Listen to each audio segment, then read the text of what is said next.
ಈಗ ನಾನು ಸಿರಿಧಾನ್ಯಗಳಲ್ಲಿ ಇದು ಪ್ರಧಾನವಾದಂಥದ್ದು ಕ್ವಿನೋ. ಇದರದ್ದು ಟೊಮೊಟೊ ಬಾತ್ ಮಾಡ್ತಾಯಿದ್ದೀನಿ.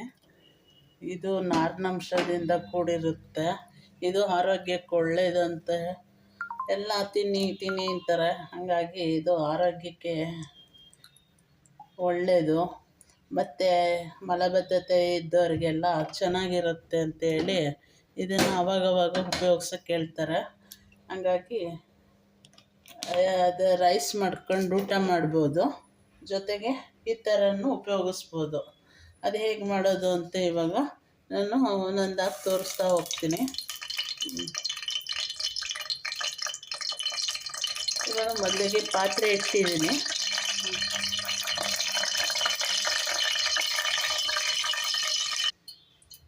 ಅದಕ್ಕೆ ಏನೇನು ಬೇಕು ಅಂತ ಇಂಗ್ರೀಡಿಯೆಂಟ್ಸ್ ಇಟ್ಟಿದ್ದೀನಿ. ನಾನು ಒಂದು ಅರ್ಧ ಕೆ ಜಿಗಿಂತ ಕಮ್ಮಿ, 1/4 ಕೆ ಜಿಗಿಂತ ಜಾಸ್ತಿ ಇಟ್ಕೊಂಡಿದ್ದೀನಿ. ಅದಕ್ಕೆ ಬೇಕಾಗಿರೋ ಇಂಗ್ರೀಡಿಯೆಂಟ್ಸು ಇಷ್ಟಿಷ್ಟು ಇಟ್ಕೊಂಡಿದ್ದೀನಿ ನೋಡಿ. ಶುಂಠಿ, ಪೆಪ್ಪರು, ಚಕ್ಕೆ, ಲವಂಗ, ಜೀರಾ, ಧನಿಯಾ ಪೌಡರ್, ಅರಶಿನ ಪೌಡರ್, ಒಂದೆರಡು ಏಲಕ್ಕಿ, ಈ ಥರ ಇಟ್ಕೊಂಡಿದ್ದೀನಿ. ಮತ್ತು ಜೊತೆಗೆ ಈ ಥರ ಈರುಳ್ಳಿ, ಕ್ಯಾಪ್ಸಿಕಮ್ಮು, ಕರಿಬೇವಿನ ಸೊಪ್ಪು, ಕೊತ್ತಂಬರಿ ಸೊಪ್ಪು, ಹಸಿಮೆಣಸಿನ್ಕಾಯಿ, ಮತ್ತು ನಾನು ಎಷ್ಟು ಪ್ರಮಾಣದ್ದು ಇದು ತೊಗೊಂಡಿದ್ದೀನಿ ಕ್ವಿನಿ, ಅದು ಅಷ್ಟೇ ಪ್ರಮಾಣದ್ದು ಟೊಮೊಟೊನೂ ತೊಗೊಂಡಿದ್ದೀನಿ. ಮತ್ತು ಪುದೀನ. ಇವಾಗ ಮಾಡ್ತಾ ಹೋಗ್ತೀನಿ ನೋಡಿ. ಎಣ್ಣೆ ಕಾದಿದೆ ಇವಾಗ.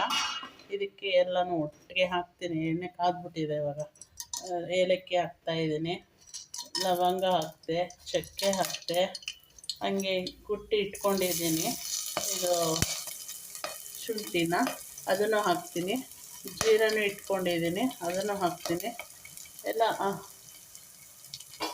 ಮತ್ತು ಹಸಿರು ಮೆಣಸಿನ್ಕಾಯಿ ಇಟ್ಕೊಂಡಿದ್ದೀನಿ, ಅದನ್ನು ಹಾಕ್ತಾಯಿದ್ದೀನಿ.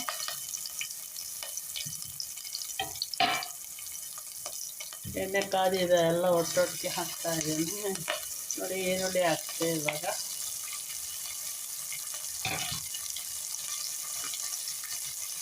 ಯಾವುದನ್ನು ರುಬ್ಬಿಸೋದಿಲ್ಲ, ಡೈರೆಕ್ಟಾಗಿ ಹಂಗೆ ಮಾಡ್ಬೋದು. ಅದನ್ನು ರುಬ್ಬಿಸೋ ಅವಶ್ಯಕತೆ ಏನಿಲ್ಲ ನೋಡಿ. ಇವಾಗ ಮಾಡ್ತಾಯಿದ್ದೀನಿ.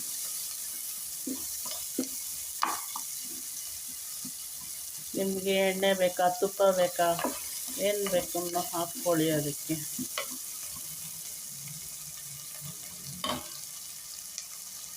ಅದು ಸ್ವಲ್ಪ ಫ್ರೈ ಆಗಲಿ.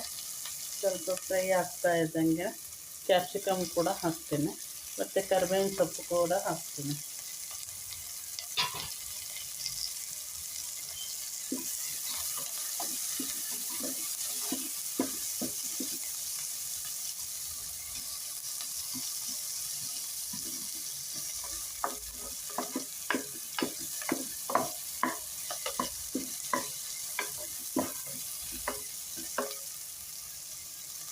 ಇದು ಆರೋಗ್ಯಕ್ಕೆ ಒಳ್ಳೆಯದು. ಜೀರ್ಣಕ್ರಿಯೆ ಜೀರ್ಣ ಚೆನ್ನಾಗಾಗುತ್ತೆ.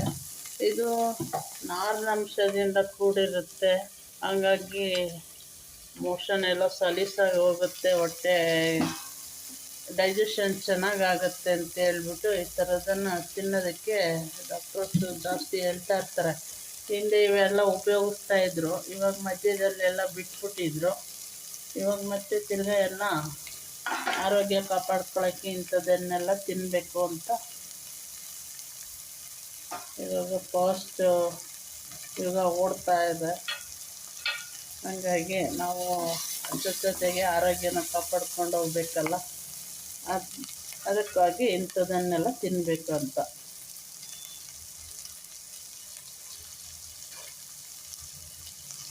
ಇವಾಗ ಅದು ಹಾಕ್ತಾಯಿದೆ. ಇವಾಗ ಪುದೀನ ಸೊಪ್ಪನ್ನು ಹಾಗೆ ಕಟ್ ಮಾಡಿ ಹಾಕ್ತೀನಿ. ಅದು ಸ್ವಲ್ಪ ರೋಸ್ಟ್ ಆಗಲಿ. ನಾನು ಯಾವುದೂ ರುಬ್ಬಿಸ್ತಾ ಇಲ್ಲ, ಡೈರೆಕ್ಟಾಗಿ ಎಲ್ಲ ಹಾಗೆ ಹಾಕಿ ಮಾಡ್ತಾಯಿದ್ದೀನಿ.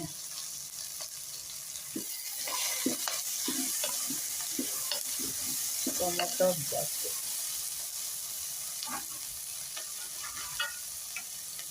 ಇವಾಗ ಟೊಮೊಟೊ ಹಣ್ಣು ಕೂಡ ಹಾಕ್ತೀನಿ.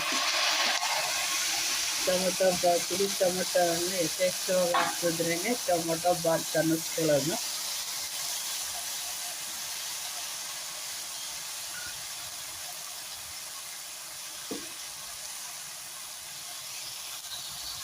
ಇವಾಗ 1-2 ನಿಮಿಷ ಮುಚ್ಚಿಡ್ತೀನಿ, ಸ್ವಲ್ಪ ಬೇಯಲಿ ಅದು.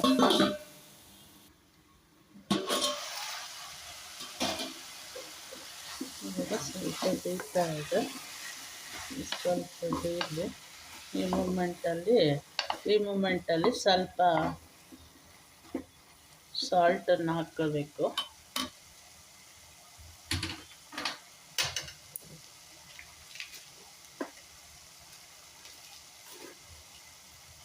ಅದಕ್ಕೆ ಇಷ್ಟು ಸಾಲ್ಟ್ ಸಾಕಾಗುತ್ತೆ ಅಂದ್ಕೊತೀನಿ, ಇಷ್ಟು ಬೇಕಾಗಿರುತ್ತೆ, ನೀವು ನೋಡ್ಕೊಂಡು ಹಾಕ್ಕೊಳ್ಳಿ. ಸ್ವಲ್ಪ ಟೊಮೊಟೊ ಎಲ್ಲ ಬಾಡಬೇಕು, ಹಾಗಾಗಿ ಅದು ಸ್ವಲ್ಪ ಬೇಯ್ತಾ ಇರಲಿ ಅದು. ಇವಾಗ ಅದು ಚೆನ್ನಾಗಿ ಬೇಯ್ತಾ ಇದೆ. ಈ ಮೂಮೆಂಟಲ್ಲಿ ಈ ಸಿರಿಧಾನ್ಯನ ಹಾಕ್ಕೋಬೇಕು. ಇದು ಮಾಡೋದಕ್ಕೂ ಮುಂಚೆ ಈ ಮುಕ್ಕಾಲು ಗಂಟೆ ಮುಂಚೆ ನೆನೆ ಹಾಕಿರಬೇಕು. ಇದು ನೆನೆದಿರಬೇಕು, ನೆಂದ್ರೇ ಅದು ಚೆನ್ನಾಗಾಗೋದು. ಇಲ್ದಿದ್ರೆ ಸ್ವಲ್ಪ ಕಷ್ಟ, ಅದು ಬೇಯೋದು ತಿನ್ನೋಕ್ಕೆ ಕಷ್ಟ ಆಗಿಬಿಡುತ್ತೆ.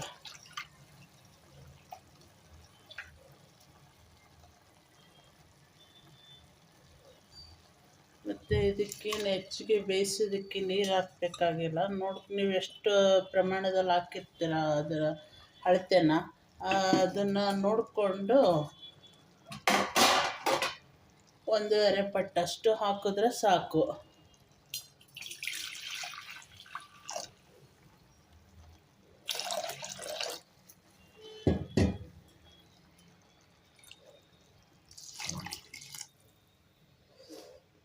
ಗೊತ್ತಾಗಿಲ್ಲ ಅಂದರೆ ಹಿಂಗೆ ನೋಡಿಕೊಂಡು ಹಾಕ್ಕೊಳ್ಳಿ. ಇದು ಒಂದೇ ಥರದ್ದನ್ನು ಮಾಡ್ಕೊಂಡು ತಿನ್ನೋಕ್ಕೆ ಕಷ್ಟ ಆಗುತ್ತೆ ಅಂತಂದರೆ ಇದ್ರ ಜೊತೆಗೆ ಸ್ವಲ್ಪ ರೈಸನ್ನು ಮಿಕ್ಸ್ ಮಾಡ್ಕೊಳ್ಳಿ, ಆವಾಗ ಚೆನ್ನಾಗಿ ಬರುತ್ತೆ, ತಿನ್ನೋಕ್ಕೆ ಕೂಡ ಚೆನ್ನಾಗಿರುತ್ತೆ. ನನಗೆ ಇಷ್ಟು ವಾಟರ್ ಹಾಕಿರೋ ಪ್ರಮಾಣಕ್ಕೆ ಇಷ್ಟು ವಾಟರ್ ಬೇಕು ಅನಿಸ್ತು, ಇವಾಗ ಇಷ್ಟು ಹಾಕಿದ್ದೀನಿ.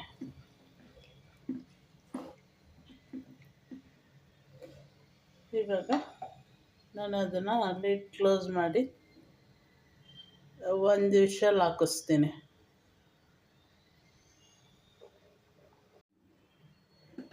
ಈಗ ಓಪನ್ ಮಾಡ್ತಾ ಇದ್ದೀನಿ.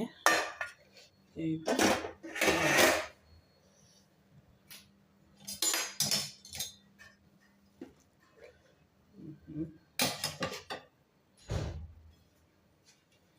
ಇದಕ್ಕೆ ಕೊತ್ತಂಬರಿ ಸೊಪ್ಪನ್ನ ಹಾಕ್ತಾಯಿದ್ದೀನಿ. ಇವಾಗ ಸ್ವಲ್ಪ ಈಗ ಅದೇನು ಹೆಂಗೆ ಬಂದಿದೆ ಅಂತ ನೋಡೋಣ.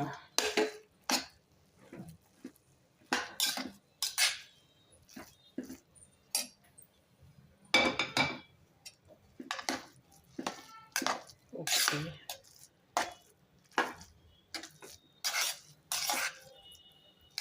Quinoa tomato bath ready. ಈ ಥರ ಮಾಡಿಕೊಂಡು ಕೀನ್ವಾ ಬಾತ್ನ ಸವಿರಿ. ಈ ಥರ ಇದು ಫೈಬರ್ ಕಂಟೆಂಟ್ಸ್ ಜಾಸ್ತಿ ಇರೋದ್ರಿಂದ ಇದು ಆರೋಗ್ಯಕ್ಕೆ ಒಳ್ಳೆಯದು. ಎಲ್ಲ ಕರಳು ಶುದ್ಧಿ ಆಗುತ್ತೆ, ಇದನ್ನು ತಿನ್ನಬೇಕು. ಇದು BP ಎಲ್ಲ ಕಂಟ್ರೋಲಿಗೆ ಬರುತ್ತೆ ಅಂತ ಹೇಳ್ತಾರೆ, ಶುಗರ್ ಎಲ್ಲ ಕಂಟ್ರೋಲಿಗೆ ಬರುತ್ತೆ ಅಂತ. ಆವಾಗವಾಗ ಈ ಥರದ್ದನ್ನು ಉಪಯೋಗಿಸಿ, ಈ ಥರ ಮಾಡ್ಕೊಂಡು ತಿನ್ನಿ.